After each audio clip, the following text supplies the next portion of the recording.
Fala jovem, tá começando mais um Falando de Parapente e hoje nós vamos para Socorro, vamos lá numa revoada, tá certo? Se inscreve no canal, deixa um joinha, compartilha esse vídeo, me segue no Insta e a página Falando de Parapente também. Entra na loja do canal para ver as novidades, tem camiseta com estampa de voo livre. Você viu que eu tô pegando no tranco aqui porque é cedo, tá? A gente vai lá para a cidade de Socorro, porque vai ter uma revoada lá. Vai ter uma palestra a princípio, né? Tem café da manhã com a galera, com os voadores. Depois vai ter palestra com o bombeiro, palestra com o André da oficina Ciclos, meu brother. E depois o pessoal sobe pra montanha pra voar. Eu espero que dê condição, espero que a galera voe lá bastante. Mas eu vou lá acompanhar também as palestras, as coisas todas e conversar com o pessoal, tá certo? É isso então, daqui a pouquinho eu tô saindo daqui com a viatura e... eu trago as notícias aí pra você. Fechou? Tamo junto, vamos que vamos. E eu tô vindo pra Socorro. E aí na estrada a galera do balão tá atuando aí, ó.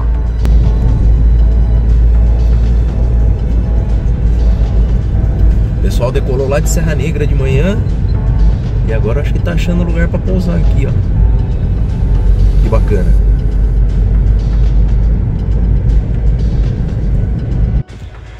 E ó, parei aqui na estrada pra aproveitar e fazer um take aqui do balão. Que tá prestes a pousar por aqui pelo jeito.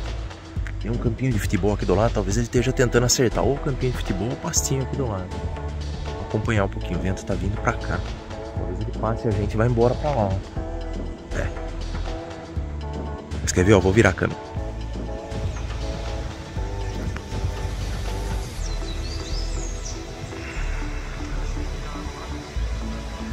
O pessoal faz esse voo de manhãzinha para pegar o nascer do sol. O sol ele nasce aqui, né? Óbvio, no leste.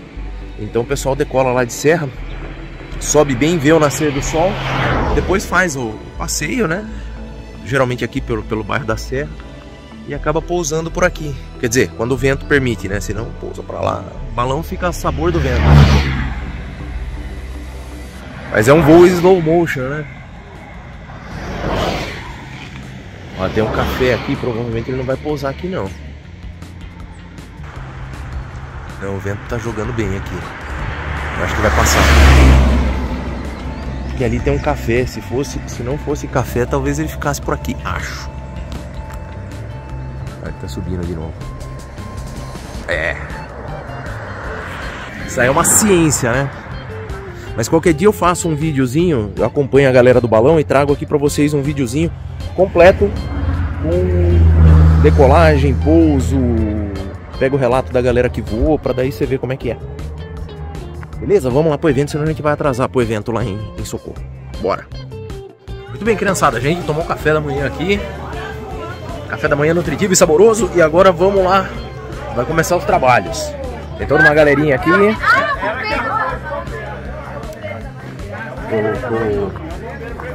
Pro evento. Ó, o Jackson aqui. Fala, Jackson. Beleza? Beleza? Como é que vai ser o evento aqui? Tenta falar. Hoje o evento vai ser aqui sobre segurança, sobre manutenção de parapente com piastra, que não chegou ainda, né? Ainda não, mas tá tá chegando aí. Tá atrasado. E o nosso amigo aqui tá registrando tudo. E muito depois, bom. Depois tá uma revoada aí. Depois vamos fazer uma revoada aí no Pico da Cascavel. Boa. Vamos Valeu? lá. Obrigado. Valeu. Bem-vindos todos aí. Muito bem-vindos. É muito bom essa iniciativa aí do nosso amigo Floresta, que é o vice-presidente do clube, né? Esse é o primeiro de outros, né? Já até conversando com o Gomes aqui. A gente quer fazer um específico de primeiro socorro, né? Que vai ser, que nem a gente disse, mais longo, vai entender um pouquinho mais e vai ajudar todos nós. Hoje é mais como que é? Preparação, uma área de resgate de uma vítima que desceu a rampa. Como colocar ela numa prancha? Hoje é uma coisa bem específica. Legal. Então, é esse o objetivo. Depois dele tem o Piazza, que acho que não chegou ainda, já chegou. É sobre manutenção do parapente, a importância disso, né? Da manutenção, segurança do parapente. Então, hoje vão ser esses dois assuntos, né? Porque a gente não quer estender muito, porque a maioria aqui é pilotos, estão querendo voar, né? Então, por volta de meio-dia e meia, não, até meio-dia, né? Com certeza estaremos engarrando bastante. Então é isso, agradecendo mais uma vez. É muito bom ter vocês aqui com a gente. É uma parcela assim, pequena, né, do clube, né, associado. Mas no start, próximo teremos aí mais pessoas participando disso aí, que é muito importante isso aí. Bom, galera, bom dia. Bom dia. É um prazer estar com vocês aqui, né? Sou piloto como vocês, graças a Deus. Meu nome é José Gomes, sou frequente do Clube de Atibaia, sou sócio do Clube de Atibaia. É uma honra para mim estar passando para vocês aqui essas informações de segurança, tá? Então, foi de iniciativa aí do clube, do Borelli, da Gi, do Jackson, e a gente foi amadurecendo a ideia de trazer um tema para poder falar aqui em torno de uma horinha sobre o resgate de vítima, beleza? Então, eu dei a ideia da gente falar como retirar uma vítima numa situação de emergência que tenha levantado vela, virou, levanta o braço e o cara não levantou o braço, fechou a vela, desceu o barranco abaixo. Tá? Essa pessoa se queixa de dor na região cervical, coluna, sente dor nas pernas, e eu preciso ter um carinho com essa pessoa para poder socorrer ela da melhor maneira possível. Como fazer? Então, as pessoas falam assim, poxa, vamos pegar a prancha, vamos pranchar. Por mais que a pessoa seja entendida, vamos pranchar? Ótimo, é isso mesmo, tem que pranchar. Eu sei que vocês têm prancha, mas é tão igual, tão parecida quanto a de vocês. Qual que é a diferença dela? Tirante-aranha. Esse tirante-aranha, para o bombeiro, Mangueirinha sabe disso, né? Conhece, conhecedor da matéria, é um dos melhores tirantes já colocado no sistema resgate. Por quê? Eu vou mobilizar uma vítima e eu posso levar ela de uma maneira mais rápida possível, a vítima não vai se mexer na prancha. Beleza? Então eu vou trazer para vocês aqui como resgatar uma vítima com uma prancha de tirante-aranha, tá? Vamos lá! Vou retirar ela! Vamos lá! Vou retirar ela com o maior cuidado possível de dentro da selete dela. Selete, eu vou desconectar, tiro a conexão da selete, a gente vai evitar, tá? Cortar a selete, que a gente sabe que é um bem precioso do piloto, né? Já vi muito bombeiro meter faca, eu sou contra isso, já briguei muito no quartel, quando o pessoal veio com tesoura, cortando linha, ai, Mariporã, nossa, o pessoal adorava cortar linha de tirante de parapente, né? Eu fui conversando, até o pessoal entender a importância da gente socorrer e salvaguardar a integridade física da pessoa e o bem material. Que é uma das regras de segurança do bombeiro, é a gente preservar a vida, o meio ambiente e o patrimônio. Então a minha vítima desceu, retirei a selete dele com o maior cuidado possível, desconectei ele, tirei de um lado, tirei do outro, tirei ele, tentou lá na grama, no local que ele escolheu para pousar indevidamente, e eu preciso colocar ele na prancha, tá? Chego lá no meu vítima, verifico se ele tem fratura, se não tem, né? Vou juntando as partes de membros dele, tá? Perna dele, verifico se tem fratura, se não tem. Quando tem fratura, o procedimento é outro, mas nosso espaço pequeno aqui, a gente vai mobilizar uma pessoa como se não tivesse fratura, tá? Então, o maior cuidado possível, procuro deixar ele bem estável, tá? Coluna dele, região cervical dele, tá? Na cabeça, a região da pelve, a cintura dele, né? A bacia, o quadril, é onde eu tenho que tomar mais cuidado. Minhas pernas, não passa nenhum sistema nervoso, não passa ali coluna, não vai ficar paraplégico, minhas pernas é independente, né? Eu preciso me preocupar menos. Mas a região da pelve, até o pescoço, a cabeça da vítima, é onde eu procuro me preocupar mais. Como é que eu vou pranchar ele? Eu preciso rolar ele para a prancha. Então chegou lá a equipe de socorrista, salientando rapidinho. Quando eu sofri acidente, eu quebrei a coluna, tá? Eu tenho 8 parafusos na coluna, tenho 2 placas de titânio. Quando eu sofri o meu acidente lá em Piquete, na região do Vale do Paraíba, eu era a única pessoa que tinha que procurar passar as informações de salvamento para a equipe de socorrista. Quem era o socorrista? 6, 7 pilotos estavam voando comigo. E quando eu caí, o pessoal me chamou no rádio. Gomão! Eu peguei o rádio aqui. Tô machucado. O pessoal posou lá na roubada, chegaram, e agora o que a gente vai fazer? Confesso para vocês que foi a aula de resgate mais difícil que eu dei na minha vida. Porque eu era a vítima. Tá? Eu estava com 2 hérnias da coluna quebrada, inclusive uma fratura chamada, para quem conhece aí da área de enfermagem, fratura explosiva. Tá? Eu estava com uma vértebra desintegrada e eu podia ficar paraplégico a qualquer momento. Bastava alguém me pegar de uma maneira errada. Detalhe, não tinha prancha. Beleza? Existe uma técnica que eu vou passar para vocês de retirada de vítima sem prancha. Como que eu vou preservar a integridade física dessa vítima e tirar ele de uma fazenda e levar ele do outro lado da rua, uma distância de uns 500 metros, colocar no chão, parar um carro, quebrando o banco do carro, deitando, me colocaram lá dentro. Existe umas técnicas que a gente aprende, né? E fica guardado aqui na cachola. Naquele dia eu fui obrigado a empregar essas técnicas da melhor maneira possível, e os pilotos tinham que ser meus alunos, eles tinham que aprender da melhor maneira possível. E deu certo, ó, tô aqui, beleza? Então, de lá pra cá, todas as minhas aulas eu procuro passar esse conhecimento de retirada de vítimas sem prancha. Então, hoje a gente vai falar rapidinho, depois disso a gente vai falar sobre isso também. Eu acho muito importante, tá? Porque vocês podem estar sem a prancha no momento e vocês precisam tirar essa pessoa daqui e levar, colocar um seguro. Beleza? Bom, minha vítima está deitada no chão, posiciono do lado dela, eu preciso rolar essa vítima para alguém colocar essa prancha na posição para eu poder pranchar ela. Bom, como eu vou rolar essa vítima, eu não posso rolar em cima do braço. O lado que eu for rolar, o braço tem que ficar esticado, tá? Para que eu possa rolar ela. Segurei de um lado, segurei do outro. Se eu tiver um segundo socorrista próximo de mim, esse segundo socorrista vai segurar a região da cervical dele, cabeça, tá ok? Para que... Eu quero, se eu tivesse segundo socorrista, se eu não tiver esse segundo socorrista, o próprio braço dele vai fazer com que o pescoço não dobre. Eu preciso evitar qualquer tipo de dobragem para que ele não tenha nenhuma lesão.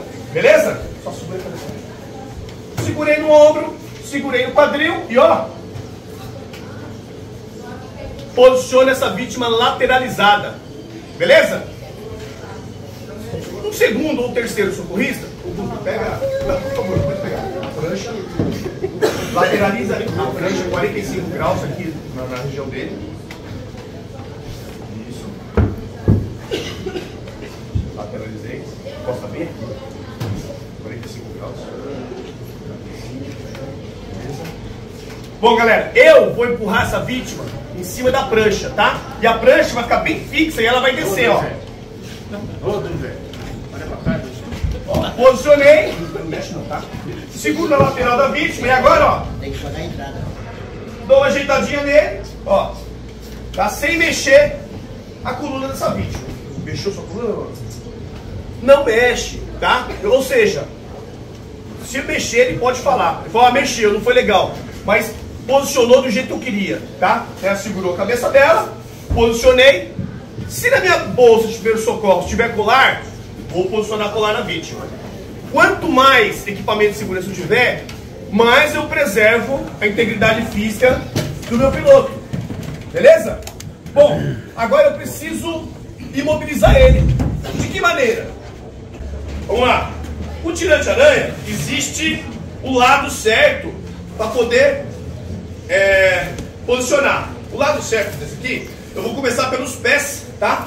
Então tem essas duas hastes aqui, ó, onde vai calçar o pé da minha vítima, tá? Eu vou calçar ela, tirante-aranha, deixo por cima da minha vítima, calço os pés da minha vítima, ó. Esse calçamento é justamente para a vítima não escorregar, tá? Coiçar, né? Isso. Ela não vai escorregar, não vai sair da prancha. Antes de eu começar a amarrar ela, eu vou esticar os tirantes, ó. Isso é calma, tá, galera? Porque o acidente já aconteceu. Galera, eu fiz a primeira amarração, puxei bem, deixei esse tirante central bem esticado, tá? Que agora eu vou estar dimensionando aonde eu vou estar amarrando ele, ó. Ele corre tá? Esse tirante velcro, ele vai correr aqui, ó. Agora os tamanhos de pessoa. Então fiz o primeiro, amarro o segundo. O pé, né?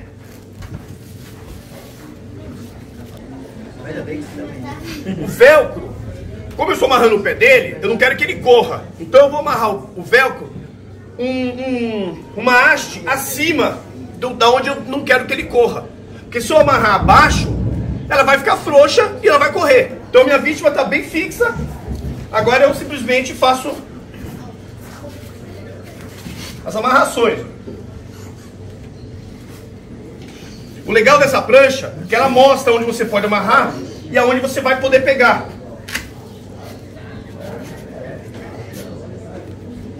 Caraca, mano, vai pagar aí. Aqui, ó, pregar o seu peixe e você tá conseguindo com a ponta do seu pé. Que negócio é esse? Não pode sair daí. Ô, Bruno, não pode ter vontade de ir no banheiro. Meu pai, meu pai.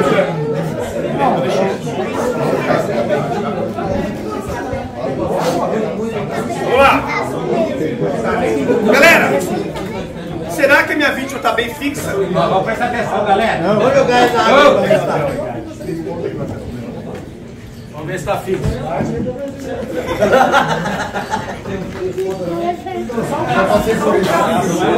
Galera, não consegui respirar, velho. Minha vítima está bem fixa aqui, ela não cai da prancha. Eu posso fazer uma haste aqui, ó. Posso colocar as hastes e posso puxar ela a ribanceira acima. Só esse velcro. Beleza? Ô, Puxete, não ia Vamos lá. caber você não, velho. Ô, galera, vocês não derrubam não, velho. Quero voar, Fábio. Vamos lá. Vamos erguer o pé dele agora, ver se ele... A vítima está lá embaixo, tá? Vou puxar ela ribanceira acima. Como é que nós vamos suspender ele para ressalvaguardar a nossa integridade física, tá? Na minha voz de comando, minha integridade de coluna, minha integridade física não pode ser afetada, justamente para não dar um pensamento de coluna, para eu não ter um probleminha de hernia de disco. Então eu também tenho que ressalvaguardar a minha integridade. Como é que a gente vai suspender ele? Primeiro movimento, eu vou colocar ele em cima do meu joelho. Então, eu vou me ajoelhar do lado dele, o meu joelho da lateral da prancha em 45 graus. Vou dar uma voz de comando e a gente, por igual, iremos colocar ele em cima do nosso joelho, em posição número 1. Posição número 2, a gente dando a voz de comando, a gente vai suspender o corpo e a gente não vai sentir que nós fizemos força, porque todo o peso dele vai ser distribuído em 4 pessoas. Isso nos treinamentos eu faço em 6, tá? Que é muito mais fácil. Em 4 não é difícil, é só para mostrar para vocês que dá para fazer. Vamos lá? 45 graus. Isso, segura aqui, isso. Galera, posição número 1 em cima do joelho, tá? Na minha voz de comando. No joelho. Posição número 2, a gente vai suspender o corpo. Posição número 2. Peraí. Vou dar a voz de comando, Galera, a voz de comando é essencial para fazer todo mundo por igual, beleza? Por isso que a gente vai ter uma conversa assim. Isso não é nem vergonha de falar. No dia de ocorrência, tem que sincronizar o grupo. Então eu falei a posição número 1 e uma voz enérgica, bum! E agora eu falei, vou fazer a posição número 2. Tá? Suspendemos aqui 100 quilos brincando. Beleza? Quero passar para vocês como retirar uma vítima sem prancha. Tá? Estou num local de difícil acesso e preciso retirar aquela vítima dali e não mexer na coluna dela. Deita aí, meu irmão. Tira a prancha. Não, pode deixar da prancha. Vou deixar. Bom, não consigo fazer isso sozinho, tá? Então nós estamos lá voando, a vítima caiu, que aconteceu comigo, beleza? Estamos lá voando, a vítima caiu e os pilotos viram lá embaixo, puto, o cara se ferrou, vamos atrás dele. Foi lá, fez a aproximação, desceu lá na parte mais perigosa lá, no local restrito, pousou, recolheu tudo, deixar, depois eu busco minhas coisas. Vamos socorrer o nosso colega, tá? Então veio lá, Morelli, por favor, Morelli, fica nos pés ali. Por favor, fica de frente com o Morelli. Agora fica de frente com o outro. Bem gracinha assim no meio. Você precisa mais forte tá aqui em cima. Toninho, por favor, Toninho. Ele fica de frente comigo aqui. Vou ficar de frente. Pode ficar de frente comigo. Galera, nós estamos em 6 socorristas e precisamos fazer uma prancha com nossos braços. A vítima, deitada no chão, existe passagens que você consegue passar a mão por baixo dela. Então tem as passagens pelo pescoço, tem as passagens pelo dorsal, tem passagem pelas nádegas, tem passagem pelo joelho, tem passagem pelo tornozelo. Então eu vou ajoelhar do lado da vítima. Todo mundo se ajoelha. Na bunda não, hein, galera? Aí, eu vou prestar atenção no seguinte. O meu parceiro está de frente comigo. Se ele passar a mão primeiro, com a palma da mão encostada no chão, eu tenho que passar com a minha mão voltada para cima. Para que no momento que a gente for cruzar com a mão dele aqui, ó, eu vou simplesmente translaçar os dedos aqui, ó. E translaço os dedos e seguro rígido. Beleza? Então eu vou achar aqui os orifícios, ó. Pescoço.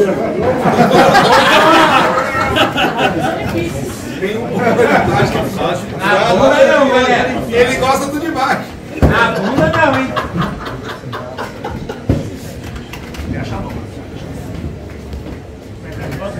Na prancha tava mais confortável. Aqui como? Ô, Vitor, você não reclama não. Atenção! Se não conseguir fechar, pode ir deixar fora da outra. Quando a gente começar a levantar, ele já fecha. Tá bom? E agora que ele deixa fechado. Então, a mão do palmado em cima da outra é o importante. Lá nos pés é mais fácil, né? Dá pra suspender um pouquinho, mas aqui a parte dorsal é mais difícil. Então, na minha mocha, a gente vai começar a suspender gradativamente, sempre igual. Levanta? As pernas vai seguir no tronco. Nós quatro estamos no tronco. Nós quatro sempre. Perfeito. Tem que subir. Certo. Nós vamos suspender devagarzinho. Quando a gente vai para postura da perna, beleza? Na minha contagem, pega calma.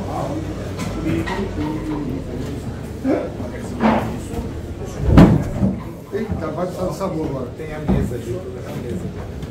Caralho, Quase que o cara vai fazer uma cirurgia agora na corrida. Emoção do morto. Pesado, hein?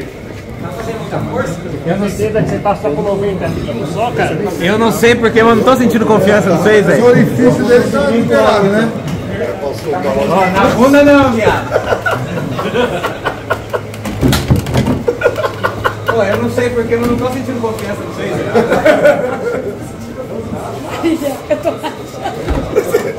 É porque é meio Badarovski, né, mano? Fazer um treinamento mais magrinho. Na bunda não, viado. É que você sabe que é meio Badarovski.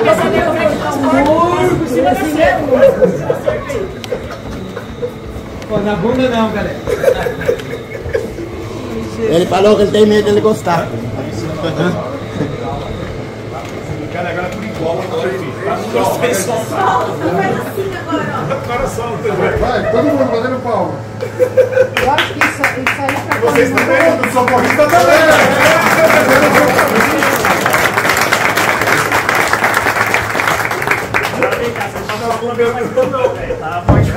A importância desse exercício é mostrar para vocês que dá certo, beleza? Nós pilotos, para quem já conhece, fica mais fácil. Para quem não conhece, a pessoa fica vendida. Tenho certeza que dos pilotos que estão aqui, numa situação de emergência, qualquer um dos senhores tem condição de pegar mais 5, 6 que não conhece e falar assim, cara, vamos tirar ele aqui assim, assim, e lembrar o passo a passo. Lembre, eu era vítima, estava nervoso, Com dor. com 2 fraturas fodidas, e eu podia ficar paraplégico. E eu dei a minha vida na mão de 6, 7 pilotos que eu não conhecia, amigos do Vale do Paraíba, né? Não tinha contato com eles, e eu fui voar porque era a cidade onde meu pai nasceu, e o meu desejo era voar lá. E eu, 8º voo da cidade, eu cristalizei, tá? Foi um erro meu, eu cristalizei e cometi o erro. Então, galera, fique de lição para todos nós a importância de você estar calmo no seu dia de voo. Ó, tô aqui com o Borelli. Borelli, me fala aí, qual que é dessa iniciativa de trazer essa palestra de segurança, de manutenção, o que isso reflete para os associados? Cara, é uma iniciativa que a gente desenvolveu, assim, criou entre amigos, e a ideia é alguma coisa sem custo, para o clube, para os associados, os amigos. Não, fala de boa. Mas é assim, tenho certeza que isso vai refletir na segurança, quer dizer, porque não adianta você ter só o equipamento, né?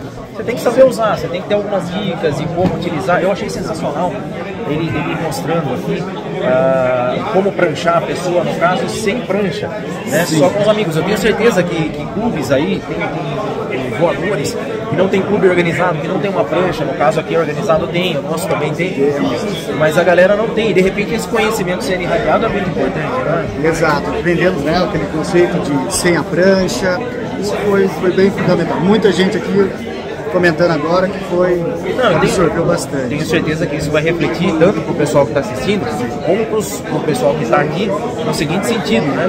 A gente pode estar numa situação de cross, por exemplo, você caiu em algum lugar e tem como fazer um resgate eficiente, né?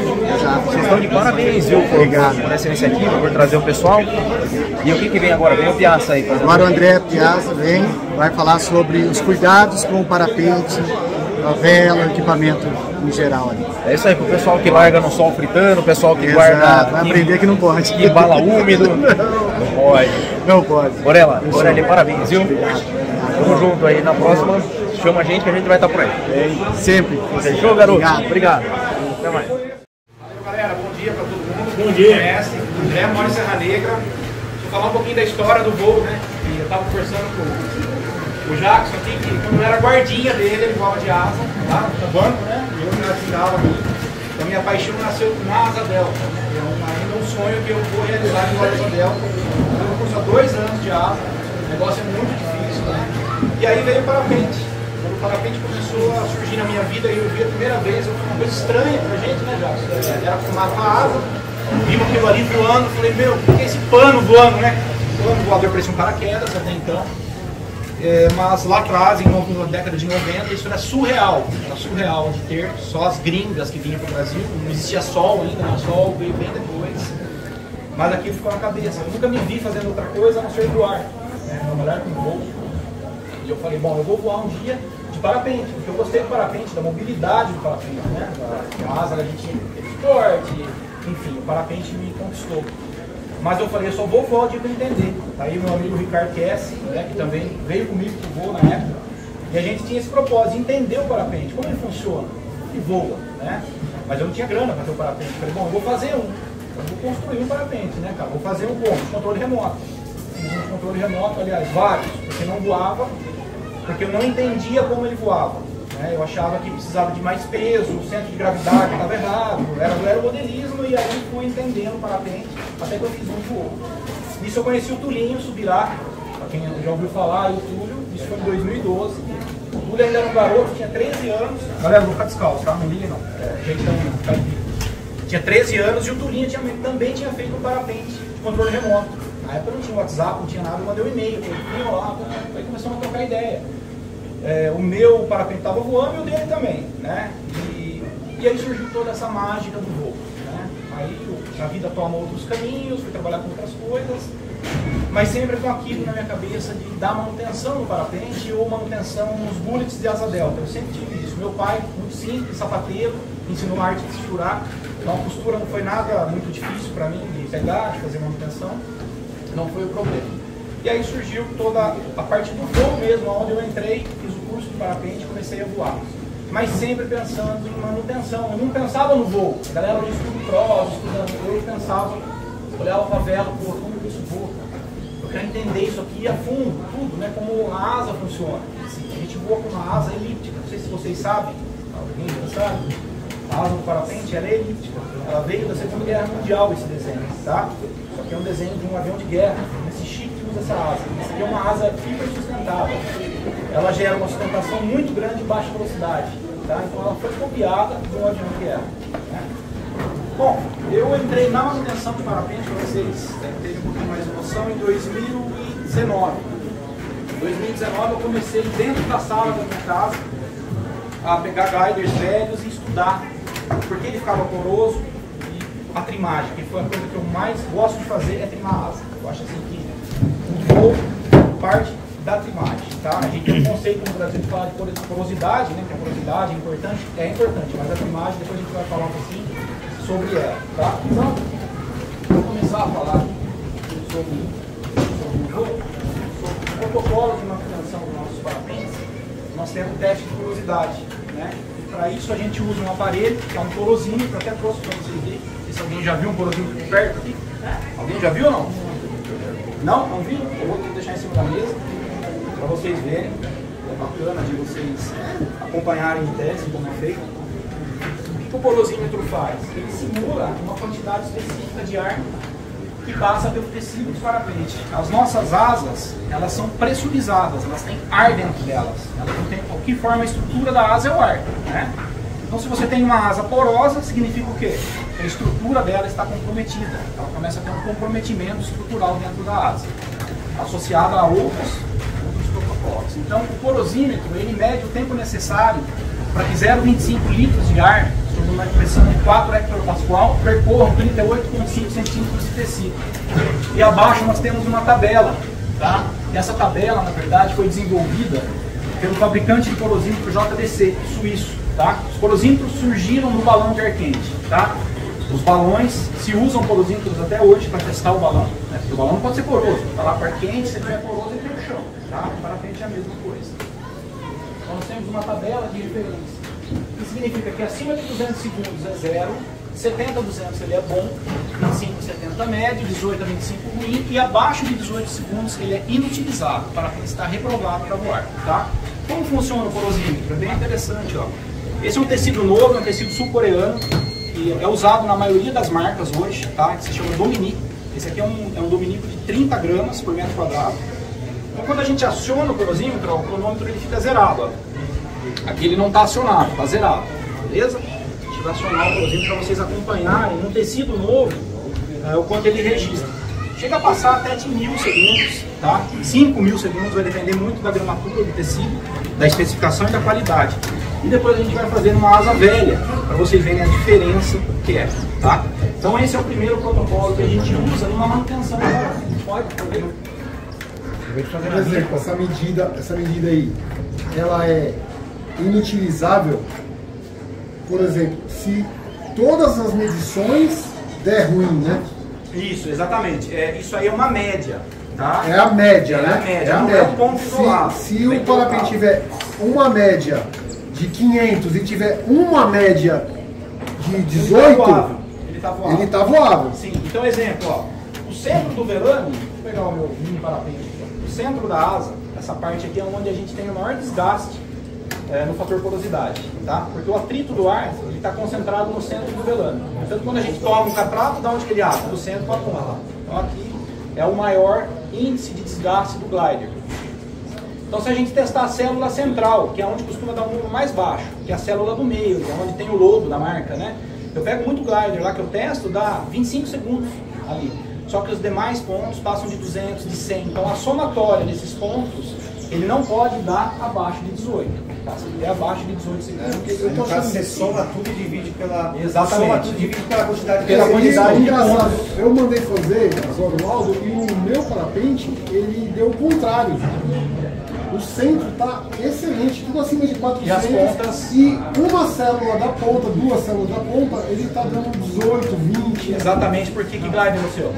É um Tile. Tá. O Tile usa o Dominico nas pontas, tá? Então ele tem o Dominico nas pontas. O centro do Tile é o Tile 3 ou 4? É o 3. O 3 tem Skytex no centro e Dominico nas pontas, tá? Então o Skytex é um tecido...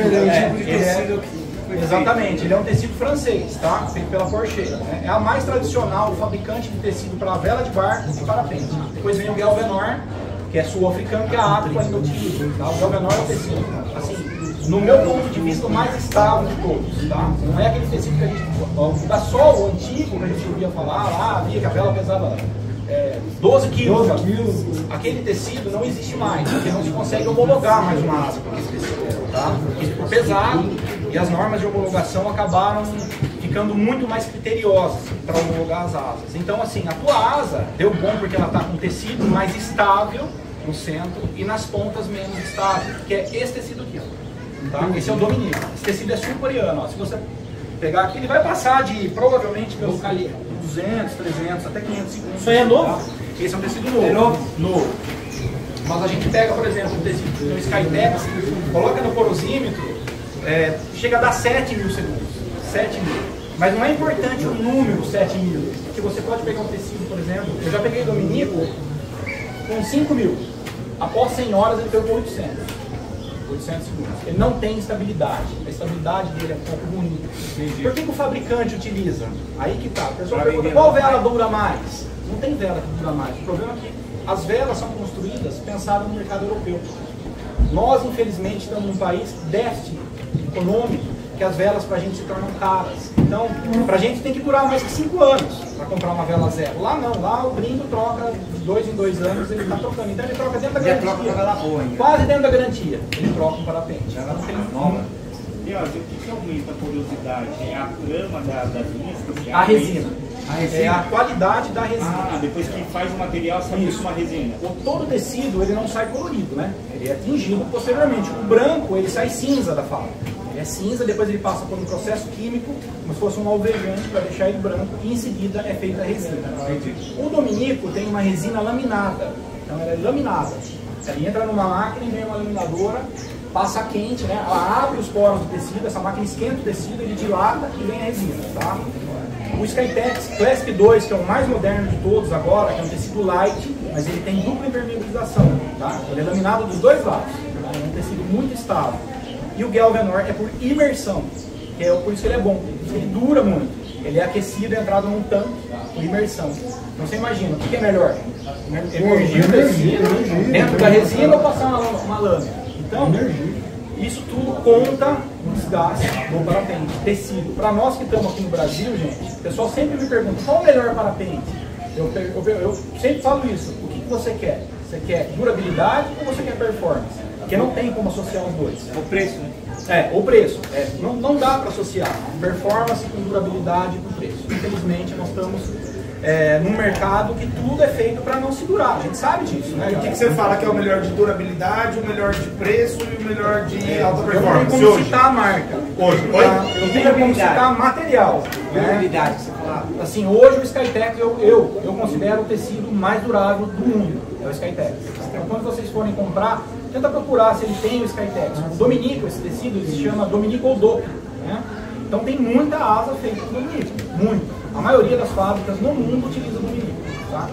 Aqui no Brasil, Skytex hoje, a Flow está usando, porque a Flow é do Felipe Rezende, ele é um brasileiro, ele começou com o Dominico.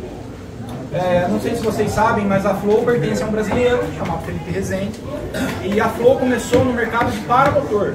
Asas de paramotor. Então que hoje a Flow domina o mercado de paramotor. Ela conseguiu dominar, tem um nicho maior que a Apico, que a Dudek, tá? Só que no começo o Felipe também utilizou o Dominico, né? E veio muita asa de motor para o Brasil, com clima tropical, quente, motor voa onde? Praia. E aí começou a condenar a asa assim, há um ano não tinha mais asa, a galera ia voar, mandava fazer revisão, dava 3 segundos, 6 segundos. Nós conversamos com o Felipe através do Tulinho. O Túlio, não sei se vocês sabem, mas é um dos projetistas da Flow. Ó, esse é um tecido novo, tá? O Dominico registrou aí, ó. Tá? Isso é de lote também, tá, gente? Isso não é preparando a explanação, não é que todo tecido dá esse número. Tem lote que dá mais, tem lote que dá menos, vai depender do lote também, tá? O Túlio falando com o Felipe, falou, Felipe, nós precisamos trocar os tecidos das asas para poder mandar para os países. Brasil, que é a tua casa, né? Encarece muito. Só para vocês terem uma noção, um metro desse tecido custa 12 euros, tá? O Skytex custa 35 euros o metro. Então é quase, praticamente mais que o dobro, né? Mas o Felipe se propôs a trocar, então trocou o tecido e a produção. A produção da Flow hoje é feita no Sri Lanka, né? Ela é feita no Vietnã, tirou a produção lá porque o cara do Vietnã ele não queria produzir. Ele já tinha um estoque grande de tecido lá, ele não queria sair, então ele falou, não, eu só produzo se for no Dominico. Porque eu estou com um estoque grande de tecido, teve que quebrar contrato, foi uma coisa... E hoje o tecido mais estável, do meu ponto de vista, é o Skytex e o Galvanor. Galvanor, quem utiliza ainda? A manteve o Galvanor. O Galvanor, ele tem uma gramatura menor do que ele era lá na Sol, que era 48 gramas por metro quadrado. Por isso que aquele tecido era muito pesado, né? Hoje se fabrica com 33, com uma tecnologia melhor do que era usada lá atrás, né? Pela Sol, tá? Alguma dúvida? Porosidade, beleza? Bom. Brasil, né? Algumas fábricas pedem para a gente não testar a resistência do tecido se der acima de 200 segundos de média. Tá? Então, não precisa testar a resistência do tecido. Tá? Eu já peguei glider lá com mais de 400 de média e a resistência do tecido estava 300 gramas, estava rasgando. Tá? Já peguei vários, não foi um, vários. São vários que eu já peguei. Então, a gente fica no, assim, eu acredito que essa norma que eles passam na Europa significa para gliders novos, porque lá o glider, a cultura da revisão na Europa é bem menor que no Brasil. Isso a gente tem um nicho maior, porque infelizmente nosso poder aquisitivo é menor, então você precisa fazer mais revisão. Lá o gringo compra a asa, voa 2 anos, joga fora, deixa aqui, vem muito para cá, infelizmente a sucata vem para cá. A gente está vendo muita asa antiga entre ano, é uma outra coisa que eu vou falar para vocês também, de ano. Tá? Parapente tem ano, mas não interfere no voo dele se ele estiver revisado. Se ele estiver dentro dos protocolos, o que interfere? É a performance do glider. A gente pega uma asa A, vamos falar assim, uma asa A de 2007, compara com uma asa A de hoje. Vocês já viram a asa A de hoje? Hoje tem asa A que voa mais que a asa C de 10 anos atrás. Tá? Com muito mais segurança. Né? Eu estou voando numa asa A que, eu voava de Synergy. Quem lembra de Synergy da Sol aí? Synergy 3, Synergy 4, quem jogou de Synergy aí? Então, essa asa voa mais que a Synergy e muito mais segura. É uma asa A. Ela tem os 7 de linhas embaixo com 3 camadas só. Ela é uma asa revolucionária com 3 camadas de linha só. Tá? Então é interessante a gente olhar a tecnologia, como ela evoluiu no parapente. Né? Alguma dúvida sobre porosidade? Podemos seguir? Tá. Gerou uma certa controvérsia, né? Galerinha, nós conversamos sobre isso aí, meu amigo. Galera, o teste de resistência do tecido é feito no parapente. Não sei se vocês já notaram, eu vou colocar um glider velho para vocês verem, coloquei no meio. Alguém já viu como é feito um teste de resistência do tecido? Já viu? Já? O parapente, se vocês quiserem passar de mão em mão, para quem não viu, o tecido tem esses quadradinhos, tá vendo? Ó? Isso aqui é uma trama, como se fosse, grosso modo, uma laje de uma casa. O que ele faz, esses quadradinhos? Ele não deixa o rasgo andar. Tá? Então, se esses quadradinhos, esses filamentos, né, essa trama estiver ruim, fatalmente o glider não colapsa, ele vai abrir no meio.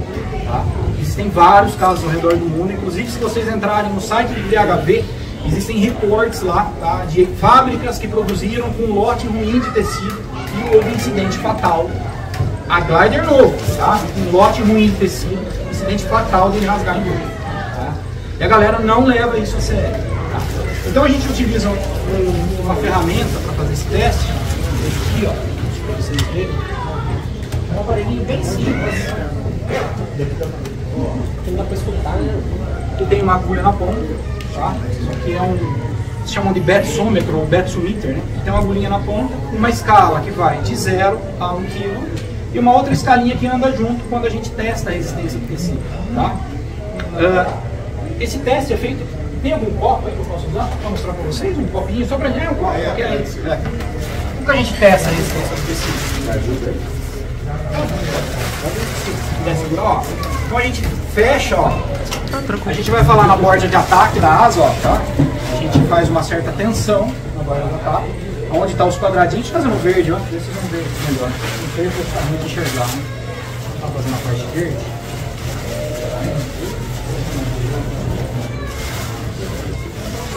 A parte verde vai dar para todo mundo. A gente cerca lá os quadradinhos, tá? Lembrando que o teste de resistência do tecido é feito no centro do velame, para trás da linha do ar, tá? Que é onde a gente tem uma carga e um peso muito grande. Tá? Então, exemplo, esse tecido aqui é um Skytex 38, esse verde. Tá? O que a gente faz? A gente segue um protocolo do fabricante para testar a resistência. Tá? Então, por exemplo, a Ulturn ela pede para testar com 700, a Ozone é 800. Na borda de ataque do Extradors, Intra se testa com 600 gramas. A gente vai espetar um aparelhinho lá dentro e vai puxar até 800 gramas. Vamos simular 800, tá? E ele tem que segurar por 3 segundos. Tá? Então esse é o teste de resistência do tecido. Ó. 1, 2, 3. Tá aprovado. Quando você pega um glider ruim, com 300, cara, ele abre 10 milímetros, tá?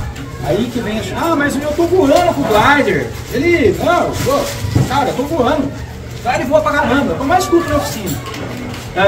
O teste, gente, ele não pode ser feito, vamos imaginar que aqui é o escoador, se é, só no centro do velame, só aqui. Por exemplo, eu pego asa de praia, às vezes rasga só aqui, ó, só esse pontinho. E aí, eu testo só esse pontinho e falo assim pro piloto, ó, rasgou uma célula só no meio, tá?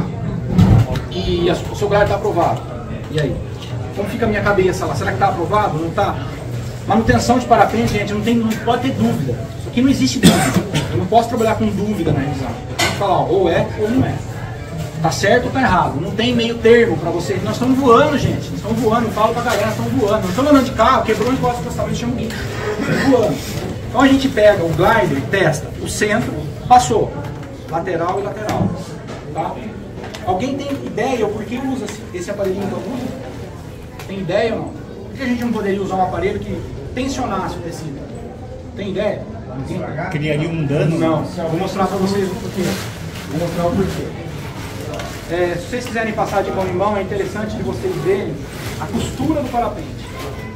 A máquina, ela é regulada para todos os pontos caírem dentro do quadradinho. Olha isso. Todos os pontos de costura são regulados, são máquinas eletrônicas e cai dentro do quadradinho do stop. Repara no teu glider, o furinho da agulha está lá dentro do quadradinho, tá? Então essa é uma tecnologia que a gente acaba não percebendo, acaba não notando ou não vendo, né? Se você tiver um colapso estrutural no teu parapente, ele vai rasgar onde? Na costura. Aonde é o ponto de fragilidade? Costura. Se você picotar um papel e tentar puxar, pega um papel e picota ele, pega um outro que não está picotado, ele vai rasgar onde? Onde está o picote. É por isso que se usa essa ferramenta, tá? Que simula um furo de agulha, para saber se o filamento onde a agulha costurou lá dentro está limpo. Ele não vai deixar o parapente ficar. Tá? Se testa também a parte estrutural dentro do velame, as nervuras, né? Eu trouxe um glider, esse glider arborizou, tá? Rasgou no meio, tá? A gente testa também as nervuras, tá? Que são as nervuras, né? Que é a parte natural da asa, tá? Aqui é uma ponta da asa, então não dá para vocês verem. Mas nós temos lá, em alguns gliders nacionais, inclusive, as fitas de tensão, que são essas fitinhas que vão numa longarina, como se fosse uma asa de avião. A gente testa as fitas de tensão também. Porque a longarina, ela tem a função de não deixar a asa fazer isso que você tem. Tá? Quem lembra do Elos 3, se eu não me engano? Do Elos 5, alguma coisa assim, que ficava voando assim, né? O povo reclamava, a asa batia as pontas, exatamente porque a fita de tensão foi colocada, mas ela ficou um pouco maior na época. Depois se descobriu isso aí, esse erro, eles corrigiram na Elos 4. Porque a Elos 4 já trabalha menos as pontas. Era a fita de tensão que dava algum problema. No desenvolvimento do X-Racer 2, tá, pela Flow Paragliders, que é uma asa B, os primeiros protótipos não tinha quem voasse. Não conseguia voar com a asa. A asa ficava assim. O Felipe desmontou a asa, colocou no software, o software não identificava, porque o software faz uma simulação de voo, não conseguia descobrir direito. O Tulinho saiu aqui do Brasil, nós temos brasileiros, galera, que esse menino é muito fera, aprendi, o que eu sei de revisão aprendi com ele, com o pessoal da Flow. O Tulinho saiu do Brasil, bateu na Romênia, de madrugada, chegou na Romênia, o Felipe precisava homologar porque tinha prazo para a asa chegar para a homologação, e ninguém descobriu que tinha. O Túlio passou a madrugada olhando a asa pendurada no varal. Pegou uma trem e mediu a fita de tensão e catou o software e comparou. Ela estava 3 centímetros maior de uma ponta a outra. 3 centímetros. Se descobriu isso. Desmontou a asa naquela madrugada, encurtou a fita de tensão, um atarro, né? Então, o parapente é 100% artesanal, é feito 100% artesanal, depende de um humano. Isso aqui não é máquina que faz, né? O humano que está lá na maquininha lá, errou, ferrou. Tá? Então, o teste de resistência do tecido é muito importante. Eu vejo que tem muita gente que não dá importância para isso, que nem ele é bombeiro. Tem gente que não está nem aí para protocolo de segurança, acaba voando com a asa. Eu já fiz várias manutenções lá, do parapente ser reprovado no teste de resistência do tecido, o piloto insistiu em continuar. Infelizmente é um risco que ele corre. Quando você manda o teu parapente para revisão, claro que eu não quero condenar uma asa, eu quero que ela continue voando, eu vou ter serviço daqui a um ano de novo, né? mas infelizmente como ele tem um desgaste, tá? Se vocês quiserem passar de mão em mão para ver a costura aí, tá na mão do glider, tá? O pedaço do glider, vocês verem onde cai o bonde. Alguma dúvida na sua tese de resistência? Se reprova muito, mas muita asa pelo teste de linha. Reprova muito. Mais porosidade, pra vocês terem noção. Asa de competição é louca para dar problema na estrutura da linha. Ela tá ruim, ela não suportar o que ela precisa suportar de carga estrutural. O parapente ele precisa suportar 6G. Antigamente era 8, agora reduziu um pouquinho, né, em 6G. Tá? Como é feita essa conta, por exemplo, para a gente saber quanto essa linha precisa suportar? Bom, primeiro eu preciso saber o núcleo da linha. Que linha o parapente está utilizando? É aramida? É de Nema? É Kevlar? As asas novas, hoje em dia, em quase sua totalidade, utilizam de Nema e aramida. Eles mesclam, inclusive. Né? Essas linhas desencapadas que vocês veem em glider aí são linhas de aramida. Elas não têm capa, elas têm uma cor. Algumas são cru, mas ela tem uma proteção solar lá, outras são cor de vinho, outras são azul. Então a gente testa a resistência da linha como? A gente pega a asa, abre na oficina. Vocês sabem que quebra a linha pequena, que fica ancorada no shape da asa, né? Não é a principal, não é a linha que vai quebrar. Tá? Então a gente desmonta o glider, conta a quantidade de linhas que tem ali, faz uma conta. Quanto o glider aguenta, por exemplo? Ele é para 100 kg. Quantas linhas tem no aço? Tem 18 linhas, então eu vou pegar 18 linhas, dividir por 100 e vou achar o número que eu preciso que ela suporte no teste de ruptura de linha. Né? É desmontado o glider, tira aquela linha, vai no guincho, coloca no guincho, numa balança, no dinamômetro, e ali se aciona o guincho e ele vai quebrar aquela linha e vai registrar. Quebrou com tantos gramas, quantos quilos, por exemplo. Uma linha que é para quebrar com 50 quilos. Se quebrar com 40, aí. Já aconteceu lá no sino, de eu quebrar uma linha de um parapente com uma linha, quebrou com 40. Aí eu falei, e agora? Tá reprovado, asa de motor. Tirei outra, quebrou com 50. Tirei mais uma, quebrou com 60. Era só aquela linha que estava quebrando. Então tem que olhar muito isso também. Porque você reprova um glider no achismo. E achismo na manutenção, novamente, eu repito, não existe achismo. Não existe. É preferível gastar um dinheiro em mais 2 linhas, para a gente ter certeza do que está sendo feito, do que quebrar uma linha e falar, cara, a asa está reprovada. Então, o teste de resistência de linha é feito assim. E é feito mediante avaliação do set de linhas. Nós pegamos asa lá. Quem voa de paramotor aqui? Tem alguém que voa de paramotor? Galera do paramotor, voa de paramotor? Então, galera do paramotor, né, Alboré? Você sabe, não tem cultura de gestão. Não tem. E as asas é um caos. É um caos a asa do paramotor. A galera não tem a cultura, eles se preocupam com o motor, é o que menos precisaria se preocupar, porque se o motor estiver em pânico, você pousa, com a asa boa você pousa, e não se preocupam com a asa. Então a asa de paramotor vai lá pra gente, então, eu até marco só uma asa por semana, porque eu sei que ali vai ser melhor, entendeu? É raro as asas que estão, assim, com protocolos dentro do que precisa estar. Geralmente você tem painel rasgado, linha estourada, então é um caos. O teste de ruptura de linha eu faço mediante a 5 anos de uso da asa. Então, por exemplo, a tua asa tem mais de 5 anos. Eu vou avaliar o set de linhas. Como ele está? Pô, o set de linha está bonito, não está sujo, não está encardido, não está com uma marca de atrito. Então não precisa romper. Para que eu vou romper? Em 99,9% dos casos que eu já testei, quebra assim o permitido quando está assim o set. Agora, set de linhas, sujo, encardido, com marca de praia. Você sabe que a asa de praia ela está suja de areia. E com atrito, está toda atritada, essas linhas que são sem capa, toda desfiada, fatalmente tem que quebrar. Tem que fazer o teste de linha. Porque fatalmente pode dar um BO. Tira a linha da asa. A gente tira a linha da asa, já tira ela, né, desmonta lá do set, do shape, você tira aqui de cima, é a linha pequena que a gente quebra. Você desmonta, põe no guincho, faz uma outra linha já, põe no guincho e quebra. Né? Depois, se passar, você volta a linha lá nova. Né? Então o teste é feito assim. Alguma dúvida? Depois de todos esses protocolos, o velame vai ser colocado na oficina de cabeça para baixo, como está aí, né? Eu coloco em U na oficina. Eu gosto de trabalhar com ele em U, porque em U eu encontro o centro de pressão. Eu consigo olhar e ver onde está o centro de pressão da asa. E aí é onde toda a força acontece. Então, quando ele está de cabeça para baixo, a gente inspeciona toda a parede interna, as longarinas, ó, isso aqui é as longarinas, tá vendo? Isso aqui é legal, tá claro? As longarinas da asa, então a gente consegue inspecionar todas as longarinas, costura de longarinas, costura de pedalinha, né? Todos os painéis, fazer a limpeza interna da asa, porque encontra pedra, bichinho morto. Esses dias eu achei que ela era um farpado, né, uma asa de motor. Venho lá, tô igual o borracheiro já, tô colocando no quadrinho de isopor lá espetado. Achei um pedaço de arame farpado. Se você acha isso daí, como é que você sabe que ela não está com vários microfuros? Aí que tá, porque aí a gente vai com uma lâmpada de LED dentro dos painéis. Coloca uma lâmpada de LED dentro dos painéis que reflete, e eu tenho uma lâmpada UV, aquela de identificar dinheiro, que eu vou passando painel por painel, porque aquilo reflete. Se tiver qualquer furinho... Na minha vai achar milho. Se você quiser na ponta da asa, no centro do velame, esquece. Entendeu? Não pode. Acima de 10 centímetros no centro do velame, ele se torna ponto de fragilidade. Pode. Existe uma cultura também, às vezes a pessoa vai com uma vela lá que já está uma velinha usadinha, já está mais surrada, e rasga um painel, por exemplo, de intradorso, acima de 15 centímetros, por exemplo, ele rasga. Né?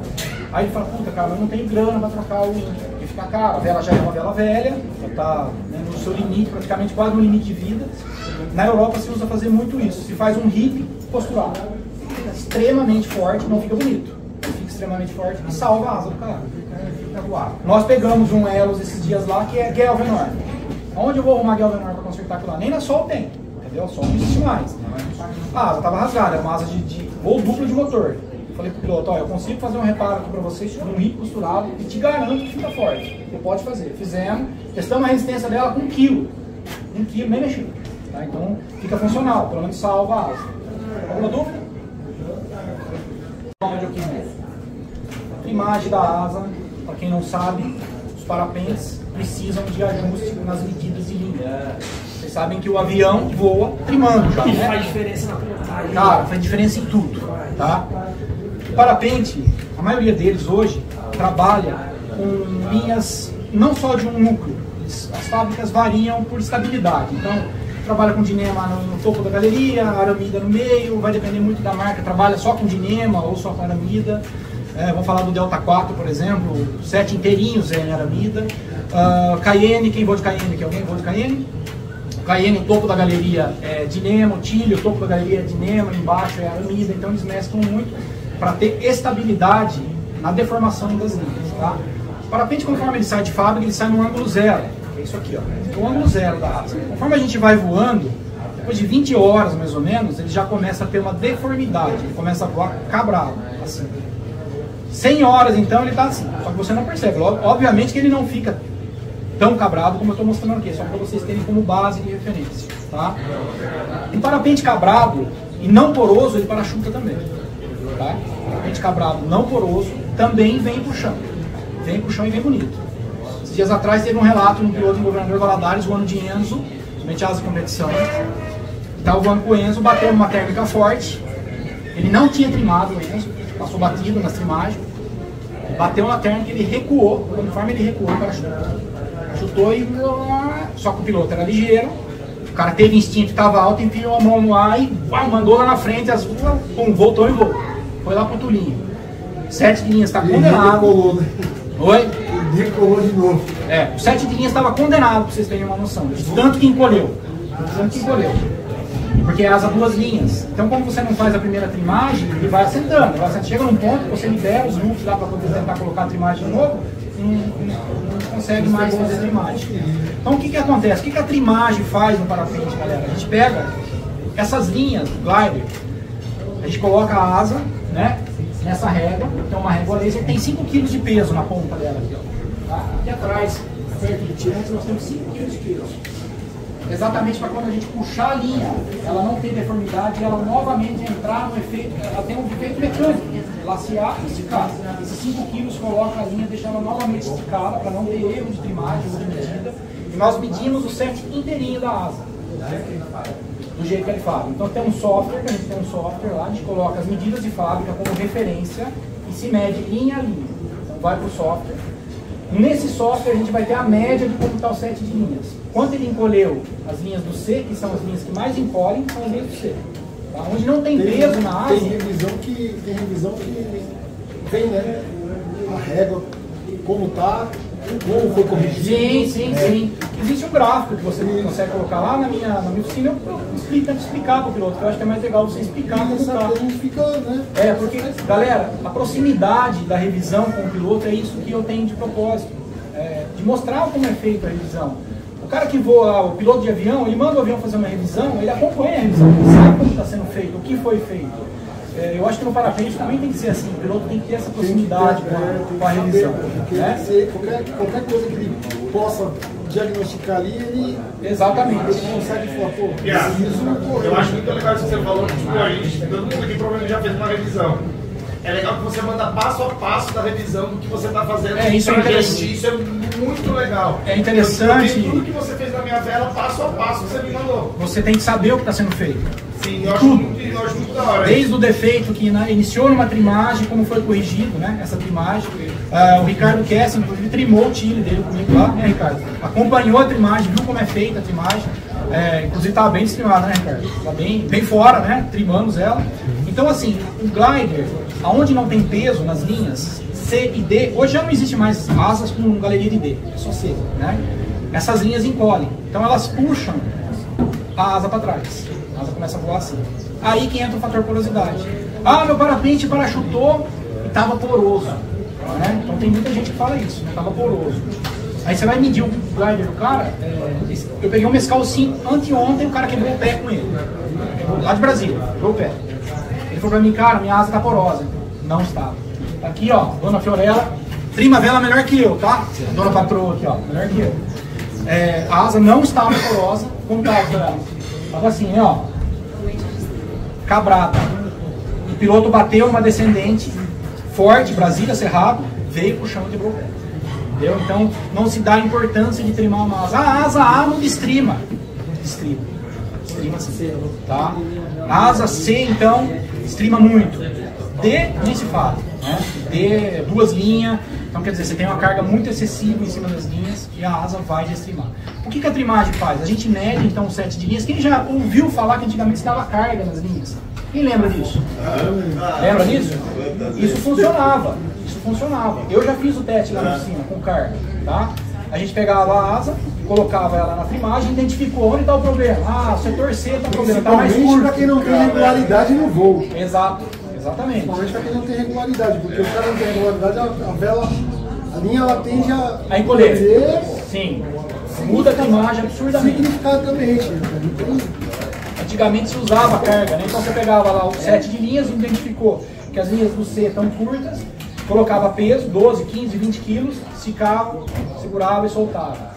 Com o tempo, a gente identificou que isso não funciona. Isso é temporário, é uma trimagem temporária. Volta exatamente como estava.